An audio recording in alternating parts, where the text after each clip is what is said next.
ऐसा है, मुख्यमंत्री जी किसान कल्याण वर्ष मना रहे हैं और अराजकता है। एक तरफ महंगाई की अद्भुत मार है और खेती और किसानी की जितनी भी प्रोडक्शन है, जितनी भी फसलें हैं, ये सब सस्ती है।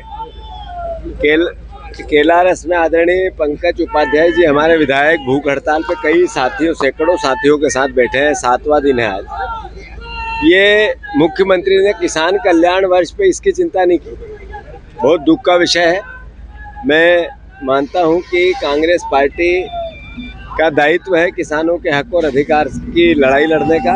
उनसे आग्रह है, आपने जो मोदी गारंटी दी पूरा करो, नहीं तो दतिया की जनता ने मैसेज दे दिया है कि भारतीय जनता पार्टी को जड़ मूल से का जनता निकाल के फेंक देगी।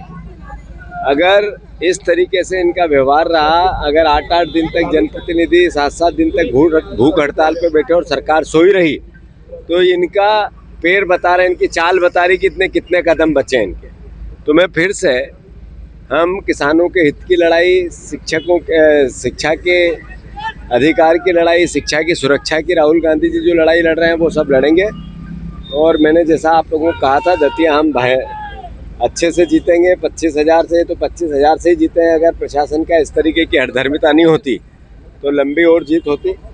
तो इसलिए मैं अब आगे कह रहा हूँ ग्वालियर की इस पवित्र धरती से कि आने वाला समय कांग्रेस का है। एडल सिंह कंसाना ने कहा कि वो तो चालू करने जा रहे हैं 2028 तो ये तो 25 साल से वो चालू करने जा रहे हैं। आज से नहीं, 7 बार तो इन्हीं मुख्यमंत्री जी ने घोषणा कर दी। एडल सिंह कंसाना जी आज के नहीं है, तो कई साल से यहाँ विधायक हैं, मंत्री हैं।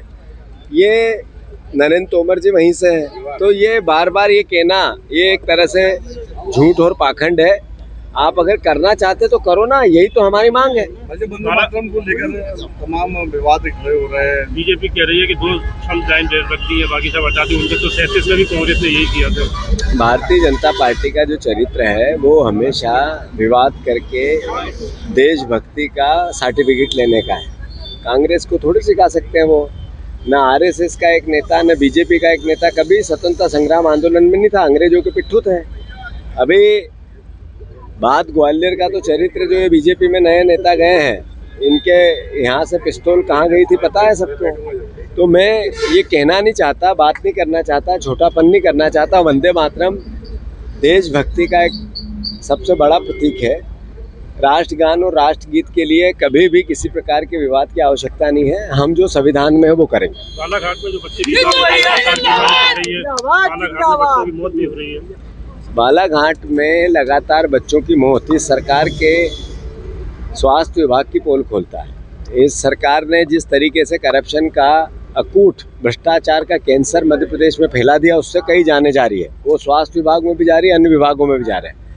जो बच्चों के साथ हो रहा, हमारे नेता प्रतिपक्ष जी वहाँ गए थे, हमने सरकार को चिट्ठी लिखी, आग्रह किया सरकार को संज्ञान में लेना चाहिए, जल्दी से बच्चों की जान नहीं जाए इसके पे काम करना चाहिए। यूँ तो ये स्वास्थ्य विभाग हत्यारा है, ये ध्यान रखने की बात है।